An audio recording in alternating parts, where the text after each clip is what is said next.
আসসালামু আলাইকুম, সবাই কেমন আছেন? আরও একটা ভিডিও নিয়ে আপনাদের মাঝে চলে আসলাম। আজকে আমি হাঁসের মাংস রান্না করব, আর কিভাবে রান্না করব সেটা আপনাদের সাথে শেয়ার করব। অনেক দিন ধরে আমার স্বামীকে বলছিলাম হাঁসের মাংস নিয়ে আসার জন্য, মানে হাঁস নিয়ে আসার জন্য। এমন কিপ্টে হাঁস তো আনার নামে নাই, উল্টো আমি আমার বাবার বাড়িতে গেছি, আমাকে বলছে হাঁস নিয়ে আসার জন্য। তো আমি হাঁস ওনার জন্য নিয়ে আসলাম, আমি তার ওনার মতো কিপ্টে না। আর আজকে হাঁসটা রান্না করব আর আপনাদের সাথে শেয়ার করব। দেখতে থাকুন কিভাবে রান্না করছি। হাঁসের মাংসটা আমি আগে ধুয়ে নিয়েছি, এখন পাতিলে ঢেলে নিচ্ছি। বাবা, তুমি হাঁসের মাংস খাবা?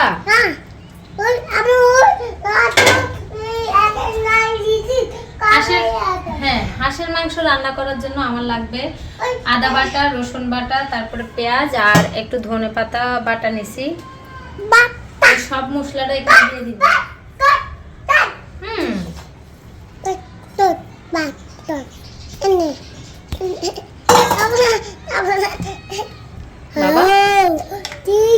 এরপরে দিয়ে দিব লবণ।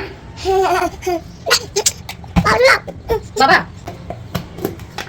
দিয়ে দিব হলুদের গুঁড়ো, মরিচ, ঝালটা একটু বেশি দিচ্ছি। তারপরে দিয়ে দিলাম মশলা গুঁড়া।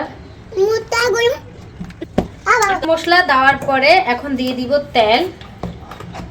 হাঁসের মাংসটা এভাবে সব মশলা দিয়ে মাখিয়ে যদি রান্না করে তাহলে অনেক মজা লাগে। আমার কাছে এভাবে রান্না করতে অনেক ভালো লাগে।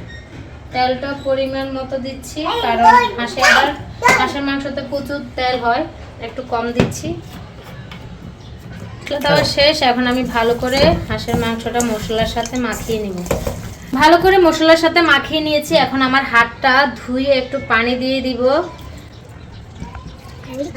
সব শেষে কয়টা রসুনের কোয়া নিয়ে নিলাম। সবাই তো বর্তমানে গোটা গোটা রসুন দেয়, তো আমি এমনি ছুলে কয়টা দিয়ে দিলাম, গোটা রসুন দিই নাই।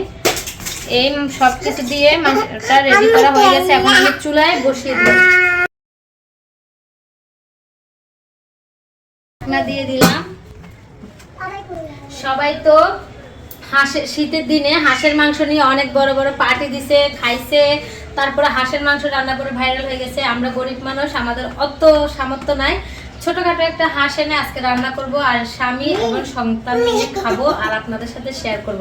আমাদের সব বিষয় নিয়ে আপনাদের সাথে শেয়ার করি, তাই আজকেরটাও শেয়ার করতেছি।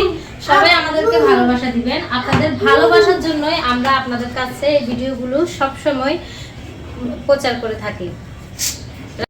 এখন একটু দেখবো মাংসটা কেমন হয়েছে। মাশাআল্লাহ অনেকগুলো পানি বেরিয়েছে, মাংসের কালারটা অনেক সুন্দর এসেছে। আর কষানোর জন্য আর পানি দেওয়া লাগবে না, এই পানিতে কষানো হয়ে যাবে আমার।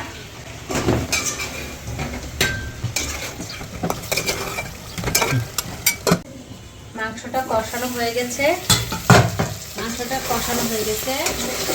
এখন মাংসের পানি দিয়ে দিব।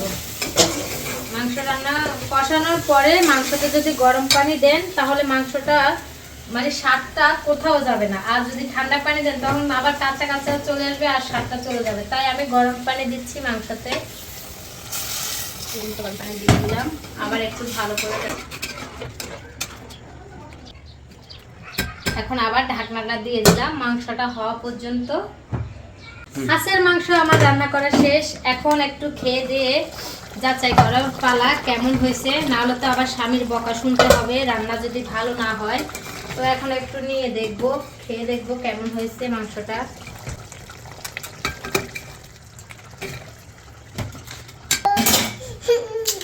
গরম গরম ভাতের সাথে খেলে আরো অনেক ভালো লাগতো। অনেক গরম।